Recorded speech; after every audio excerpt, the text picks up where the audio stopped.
কালি ঘপককৈ ওলাই কেনে আমি গ'লোঁ শিঙৰি মন্দিৰ, গুপ্তেশ্বৰ দেৱালয় শিঙৰিত। আৰু তাতে গৈ খুব ভাল লাগিলে। দুখন বাগানৰ মাজে মাজে গৈ আছোঁ, খুব সুন্দৰ পৰিৱেশ।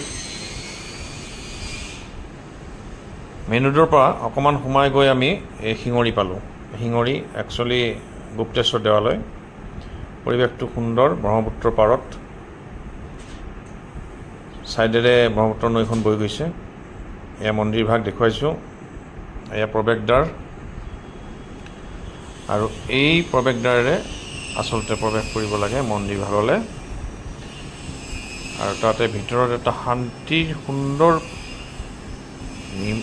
নীৰৱ পৰিৱেশ। এতিয়া বহুত উন্নত হৈছে আগতকৈ, আৰু উন্নত কৰিবৰ কাৰণে চৰকাৰে হাতত কিছু আঁচনি লৈছে। আৰু এই মন্দিৰ ভাগ অতি সুন্দৰ কৰি তুলিব বুলি আমাক তেওঁলোকৰ কমিটিৰ কৰ্তৃপক্ষই জনাইছে। চৰকাৰৰ তৰফৰ পৰা এই মন্দিৰ ভাগ খুব সুন্দৰকৈ গঢ়ি তুলিব বুলি তেওঁলোকে আশ্বাস দিছে। আৰু হয়তো খুব কম দিনৰ ভিতৰত এই সুন্দৰ এটা ৰূপ লৈ এই পৌৰাণিক মন্দিৰ ভাগ থিয় হ'ব।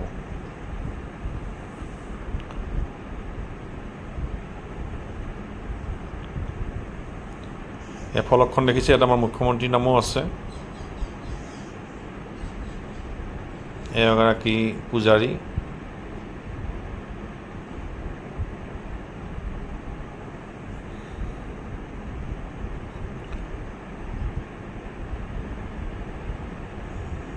মন্দিৰৰ মেইন ভাগলৈ সোমাবলৈ হ'লে আগতে বাহিৰত চাকি বন্তি জ্বলাব লাগে। আৰু সেইটো মই দেখাইছোঁ, ইয়াতে বিবাহ ভৱন এটা আছে। বিবাহ ভৱন এটা নতুনকৈ সজাইছে, ব্ৰহ্মপুত্ৰ সুন্দৰভাৱে দেখা যায়।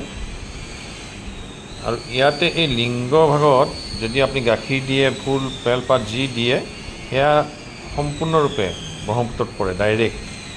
ডাইৰেক্টলি ব্ৰহ্মপুত্ৰৰ কানেকশ্যন।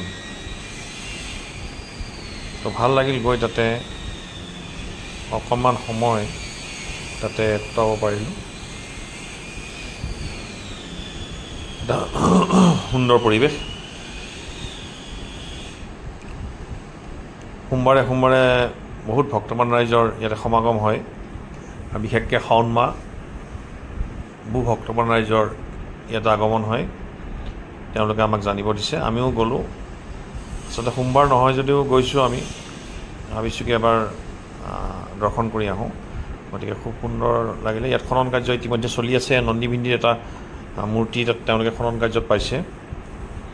গতিকে এটা সুন্দৰ পৰিৱেশৰ পৰা আমি উভতি আহিলোঁ। আপোনালোকৰ কেতিয়াবা ইচ্ছা গ'লে এই শিঙৰি মন্দিৰলৈ আহিব পাৰে।